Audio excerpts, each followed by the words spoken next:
Hello दोस्तों, स्वागत है आपका हमारे चैनल त्योहार उत्सव में।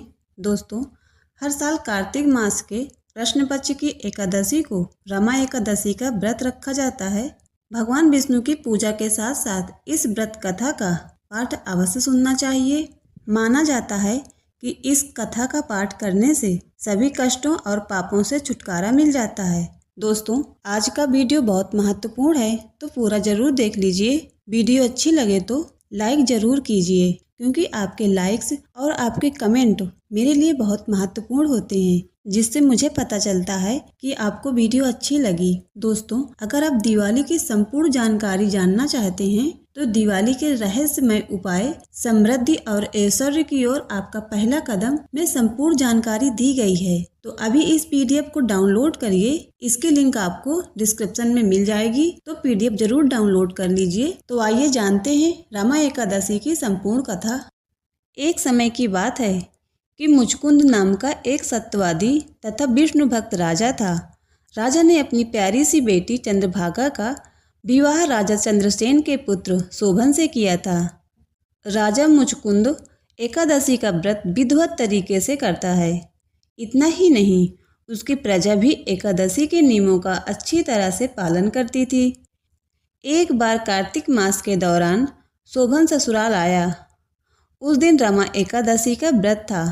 राजा ने घोषणा कर दी कि सभी लोग रमा एकादशी का व्रत नियम पूर्वक करें। राजा की पुत्री चंद्रभागा को लगा कि ऐसे में उसके पति को अधिक पीड़ा होगी, क्योंकि वह कमजोर हृदय का है। जब शोभन ने राजा का आदेश सुना तो पत्नी के पास आया और इस व्रत से बचने का उपाय पूछा। उसने कहा कि यह व्रत करने से वह मर जाएगा। इस पर चंद्रभागा ने कहा कि इस राज्य में रमा एकादशी के दिन कोई भोजन नहीं करता है। यदि आप व्रत नहीं कर सकते तो दूसरी जगह चले जाएं। इस पर शोभन ने कहा कि वह मर जाएगा, लेकिन दूसरी जगह नहीं जाएगा, वह व्रत करेगा। उसने रमा एकादशी का व्रत किया, लेकिन भूख से उसका बुरा हाल हो गया था। रमा एकादशी की रात्रि के समय जागरण भी था। वह रात शोभन के लिए असहनीय थी। अगले दिन सूर्योदय से पूर्व ही भूखे शोभन की मौत हो गई। ऐसे में राजा मुचकुंद ने अपने दामाद शोभन का शव जल में प्रवाहित कर दिया और अपनी बेटी को सती न होने का आदेश दिया। उसने बेटी से भगवान विष्णु पर आस्था रखने को कहा। पिता की आज्ञा मानकर बेटी ने व्रत को पूरा किया।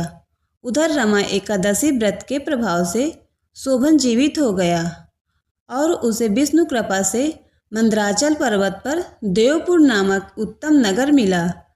राजा शोभन के राज्य में स्वर्ण, मणियों, आभूषण की कोई कमी न थी।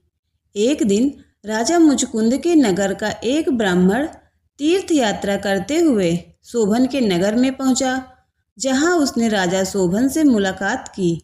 राजा ने अपनी पत्नी चंद्रभागा तथा ससुर मुचकुंद के बारे में पूछा। ब्राह्मण ने कहा कि वे सभी कुशल हैं। आप बताएं, रमा एकादशी का व्रत करने के कारण आपकी मृत्यु हो गई थी। अपने बारे में बताएं, फिर आपको इतना सुंदर नगर कैसे प्राप्त हुआ? तब शोभन ने कहा कि यह सब रमा एकादशी व्रत का फल है, लेकिन यह अस्थिर है, क्योंकि वह व्रत विवशता में किया था, जिस कारण अस्थिर नगर मिला। लेकिन चंद्रभागा इसे स्थिर कर सकती है। उस ब्राह्मण ने सारी बातें चंद्रभागा से कही। तब चंद्रभागा ने कहा कि यह स्वप्न तो नहीं है। ब्राह्मण ने कहा, नहीं, वह प्रत्यक्ष तौर पर देख कर आया है। उसने चंद्रभागा से कहा कि तुम कुछ ऐसा उपाय करो जिससे वह नगर स्थिर हो जाए। तब चंद्रभागा ने उसे देवनगर में जाने को कहा।